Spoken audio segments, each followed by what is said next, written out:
जिनसे तवक्को नहीं कर रहा था कि वो ये बात करेंगे राना तनवीर साहब से, क्योंकि कोई कहता है वो फरिश्ते भी बुरा लिखते रहे जिन्हें कंधों पे बिठाए रखा, वो फरिश्ते भी बुरा लिखते रहे जिन्हें कंधों पे बिठाए रखा।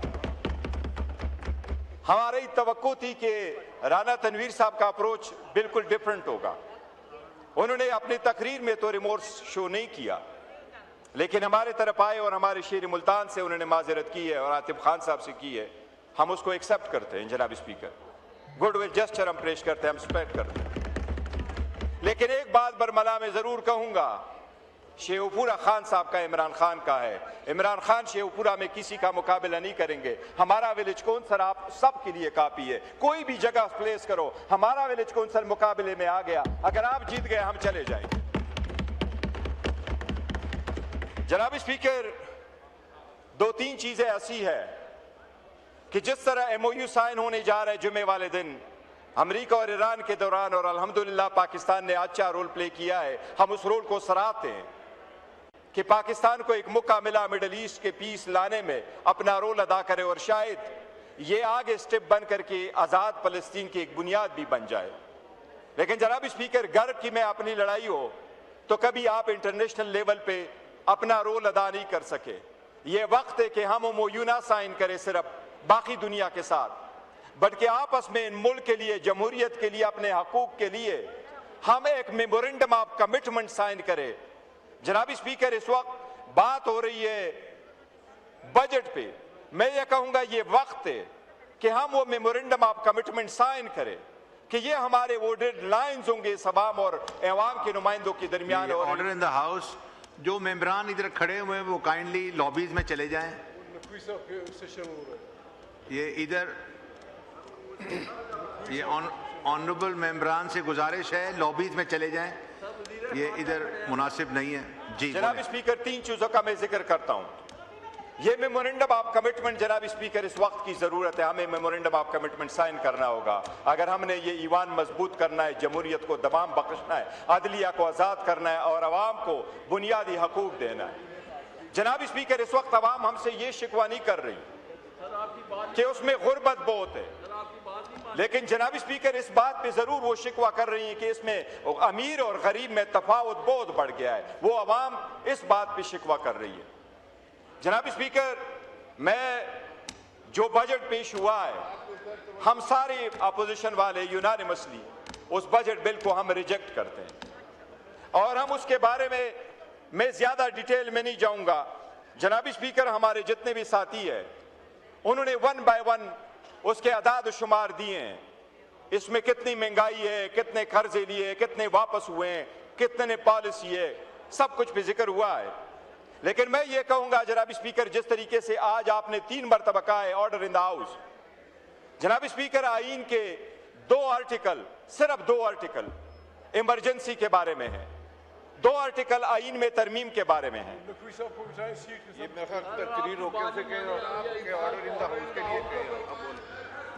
जी, ऑनरेबल मेंबरान से गुजारिश है कि यहाँ जलसा ना लगाएं प्लीज। मैं इजलास रोक लेता हूं जब तक आप अपनी मीटिंग खत्म कर लें।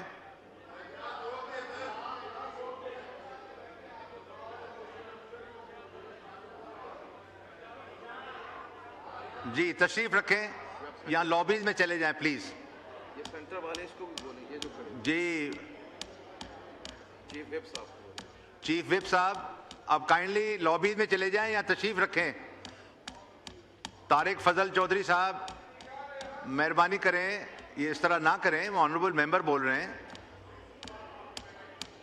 दर्शन साहब, आप भी तशरीफ रखें प्लीज, थोड़ा डिकोमन रखें हाउस में। जी, गौर साहब बोलें प्लीज।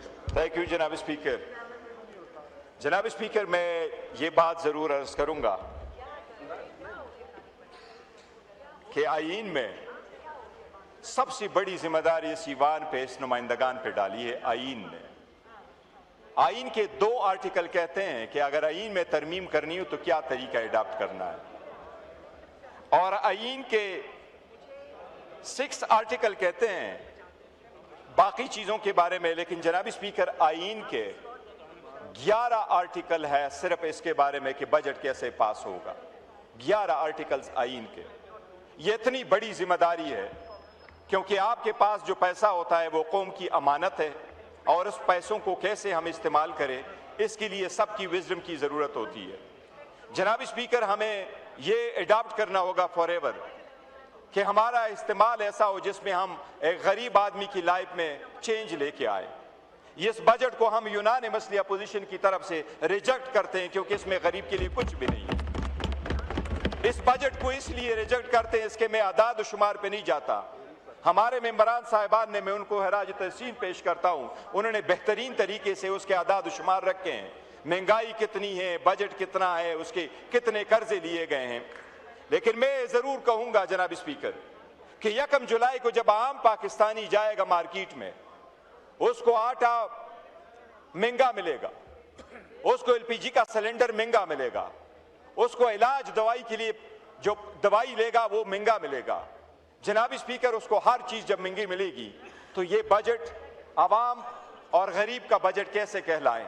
ये अवाम की जिम्मेदारी है कि आप अवाम के नुमाइंदे की हैसियत से वो कुछ उनके लिए करें ताकि उनकी जिंदगी में रिलीफ लेके आए। जनाब स्पीकर, ईरान के जंग से सारी दुनिया इफेक्ट हुई है।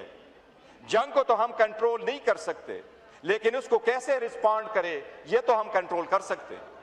जंग के बाद ऑस्ट्रेलिया ने सबसे पहला चेंज जब वो लेके आए तो उन्होंने कहा इस जंग से एक शॉक हमें मिला कि हमारे पास पेट्रोलियम के रिजर्व कितने हैं। उन्होंने उसको चेंज करके 90 दिन का किया। मैं हुकूमत से मुतालबा करूंगा कि 2000 से लेके आज तक आपका कानून यही कहता है कि 20 दिन का आपके पास पेट्रोल मौजूद हो। वो 20 दिन का पेट्रोल भी आपने नहीं रखा हुआ, इससे पैदा ले आप रॉ को चेंज करें। आप भी 90 दिन का स्टॉक रखें ताकि अवाम को कोई रिलीफ दे सके आप। जनाब स्पीकर, अगर बाकी अदाद शुमार पे मैं नहीं जाता, लेकिन मैं ये जरूर कहूंगा सिर्फ इतनी बात कि जब आपकी आबादी बढ़ रही हो, प्रोडक्शन हो नहीं, आमदन से ज्यादा खर्चे हों, तो ये तकदीर ही का कहना है कि फिर गुर्बत ही होगी। जनाब स्पीकर, इसको प्रॉपरली एड्रेस करने हुकूमत के बजट में कोई प्लान नहीं है, कोई स्ट्रेटजी नहीं है इससे निकलने के लिए। जनाब स्पीकर, इस वक्त मुल्क का जो यूथ है 65% आबादी उस अंडर बिलो द 30 ईयर्स पे मुश्तमिल है। जनाब स्पीकर, उनकी जॉब अपॉर्चुनिटी आपने नहीं दी। जॉब अपॉर्चुनिटी आपको मिलेगी तो प्राइवेट सेक्टर से मिलेगी। हुकूमत ने बहुत क्लेम किया कि हम प्राइवेटाइज करेंगे SNGPL को, SSGC को, PSO को, नेशनल बैंक को, रेलवे को, लेकिन आज तक वो एक ही नहीं कर सके, सिर्फ PIA कर सके, और PIA भी पूरा की पूरा घाटे का सौदा किया। सिर्फ 10 अरब रुपए खजाने में आए, बाकी पैसे कहाँ चले गए? आपने 10 अरब से ज्यादा तो अपने लिए एक गल्फ स्ट्रीम जहाज खरीदा है, तो आपने उसमें भी अवाम का एसेट बेचा, लेकिन इस पार्लियामेंट में नहीं बताया कि वो किस तरह ट्रांसपेरेंट था, वो किस तरह उसको मार्केट वैल्यू आपने रिसीव की है। जनाब स्पीकर, एनर्जी सेक्टर में भी आप नहीं कर सके। मैं 2 चीजों का सिर्फ जिक्र करूंगा। जनाब स्पीकर, हेल्थ और एजुकेशन पूरे दुनिया की बैकबोन होता है।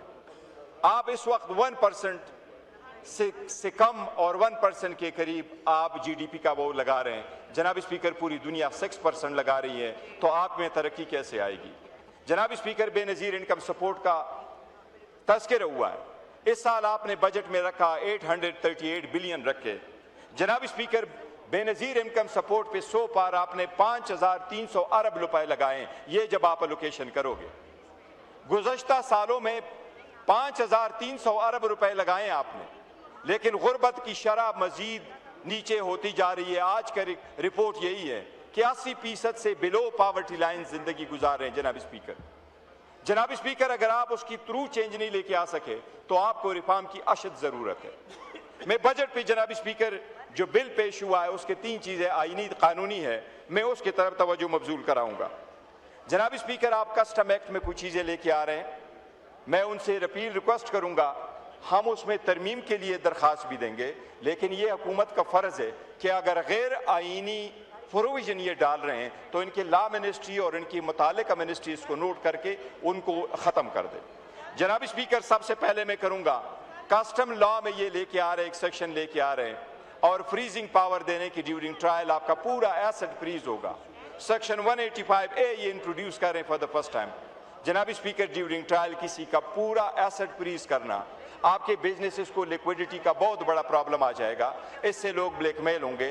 बराए मेहरबानी अपना ट्रायल स्ट्रक्चर चेंज करें बजाय इसके कि आप उसकी फ्रीजिंग करें। जनाबी स्पीकर, आपने कस्टम सेल्स टैक्स में एक नया कंसेप्ट लेके आ रहे हैं, इंडिपेंडेंट स्क्रूटिनी कमेटी आप बना रहे हैं कि वो इंडिपेंडेंट स्क्रूटिनी कमेटी डिसाइड करेगी कि कौन सा केस आप फाइल करेंगे। जनाब स्पीकर, कुछ पावर ऐसे होते हैं लॉ के अंडर, वो आप डिलीगेट नहीं कर सकते, ये पावर आप नहीं डिलीगेट सकते, बराए मेहरबानी इसको यहां से निकाल दें। तीसरी चीज जो बहुत इंपॉर्टेंट है जनाब स्पीकर, फेसलेस ऑडिट सिस्टम ये लेके आ रहे हैं, इनकम टैक्स में भी लेके आ रहे हैं, सेल्स टैक्स में भी लेके आ रहे हैं, कस्टम में लेके आ रहे हैं। लॉ मिनिस्टर साहब भी मौजूद है, इंफॉर्मेशन मिनिस्टर साहब मौजूद है जिसका लॉ का बैकग्राउंड है। कोई भी कानून ऐसा पास नहीं हो सकता जिसमें आपको ऑडिट वाला पर्सन आइडेंटिफाइबल ना हो, क्योंकि ये आपका राइट है कि आप कहे there is a conflict of interest involve है, लेक ऑफ अथॉरिटी इन्वॉल्व है, बायस इन्वॉल्व है। इंडिया ने इस किस्म की कवानीन आए 2016 में, सुप्रीम कोर्ट में चैलेंज हुए, उन्होंने उनको अपहोल्ड कर दिया, लेकिन उन्होंने आइडेंटिफाइबल कर दिया कि कौन आइडेंटिफाइबल होगा। आप फेसलेस ऑडिट नहीं कर सकते। फॉर इंस्टेंस, अगर आप कहते हैं स्पीकर करेगा तो बावजूद इसे आप नाम नहीं लिख कर रखते, आप कहे चीफ जस्टिस ऑफ पाकिस्तान रखेगा, तो आप इससे उसकी पहचान है, वो पर्सन डिजिग्नेटा है। जनाब स्पीकर, फेसलेस ऑडिट का कोई कंसेप्ट नहीं है, ये गैर आईनी है। मैं मुतालिबा करूंगा जनाब स्पीकर कि इसको खत्म किया जाए। जनाब स्पीकर, आखिर में मैं 4 चीजों का मगरारूंगा, ये मेरे कंस्टिट्यूएंसी रिलेटेड है, लेकिन वाकया में अर्ज कर रहा हूं जनाब स्पीकर, ये एक बहुत बड़ा दिलसोज वाकया हुआ है। यहाँ इंटीरियर मिनिस्टर साहब बैठे हैं, मैंने रिक्वेस्ट की है उसके साथ पीपल्स पार्टी के नवीद कमर साहब से, और मुझे उम्मीद है इंशाअल्लाह ताला कि वो इसके सिलसिले में कुछ करेंगे और वफाकी हुकूमत भी करेगी। जनाब स्पीकर, बुनेर एक पसमानदा इलाका है, हमारी एक फैमिली रह रही थी कराची में। हमारी एक रिवायत है, जब बच्ची की डेथ हो जाए तो पेरेंट्स उन बच्ची को लेकर के अपने घर लेके आते। उसकी डेथ हो गई है कराची में, वो मैयत शायद सन गवर्नमेंट की तरफ से उनको एम्बुलेंस नहीं मिला, उन्होंने 96,000 रुपए में एम्बुलेंस करके वो आए, लेकिन जब वो मीरपुर खास आए, वो शायद वहां कच्चे के डाकू हैं, लेकिन जब वो मीरपुर खास आए जनाब स्पीकर, उस मैयत समेत उस फैमिली को लूटा गया, उनसे पैसे लिए गए, उनके जो आइटम्स थे वो लिए गए, उनसे पैसे लिए, उनसे मोबाइल लिए, और सबसे दुख की बात है कि उस मैयत के साथ जो अपना जेवरात थे वो जेवरात भी उन्होंने लिए। ये इंतहाई इंसानियत सोज वाक़या हुआ है। जनाब स्पीकर, मैं नवीद कमर साहब के नोटिस में लेके आ चुका हूं, मैं उम्मीद करता हूं कि वो भी इंस्पेक्शन करेंगे और पीपल्स पार्टी वाले इसको करेंगे, और मैंने उनसे रिक्वेस्ट की है कि मेरे बेआब से बिलावल साहब को रिक्वेस्ट करें, उस फैमिली को आप ज़रूर कंपेंसेट करें, उन्होंने वहाँ FIR किया है, उनको आप रिकॉर्ड पे लाएं। मैं वफाकी हुकूमत से एक और रिक्वेस्ट करता हूँ जनाब स्पीकर, जब अगस्त में फ्लड आया, बुनेर के 200 से ज़्यादा शहदा हुए, तो वफाकी हुकूमत ने हमें सिर्फ 20 चेक दिए थे। जनाब स्पीकर, 20 चेक के बारे में मैं इतना अर्ज़ करता हूँ कि मेरे पास हमारा बुनेर के यूथ, जो PTI का यूथ है, ज़हूर खान नाम है उस बच्चे का, बड़ा वाइब्रेंट है, बहुत अच्छा काम करता है आवाम के लिए। उस ज़हूर खान ने मुझे बीशुनय से उसका ताल्लुक है, उसने मुझे फ़ोन करके बताया है जनाब स्पीकर, उसमें 3 चेक के 20-20 लाख का उस फैमिली के हैं, और वो 60 लाख रुपए के अभी भी पेंडिंग है। मैं वफाकी हुकूमत से रिक्वेस्ट करूंगा, आप अपने चेक बराए मेहरबानी, वो तो अगस्त के पेंडिंग है, आपने 20 चेक दिए 200 के मुकाबले में, अभी भी वो पेंडिंग है, मेहरबानी करके आप हमें वो चेक क्लियर करा करके दे दें। दूसरा जनाब स्पीकर, हमारे साथ वफाकी हुकूमत ने वादा किया था, मैं लगारी साहब बैठे, मैं उनके नोटिस में लेके आ चुका हूँ, वो जितना फ्लड में हमारा इंफ्रास्ट्रक्चर तबाह हुआ था, ये क्लाइमेट चेंज में भी आता है। जनाब स्पीकर, वो आज तक हमारा शेयर बुनेर के लिए बिजली के मद में, जो रोडों के मद में है, कम्युनिकेशन वाला है, मैं उनसे अपील करूंगा कि वो हमारा शेयर भी हमें वो जनाब आप वो भी अनायत फरमा दे।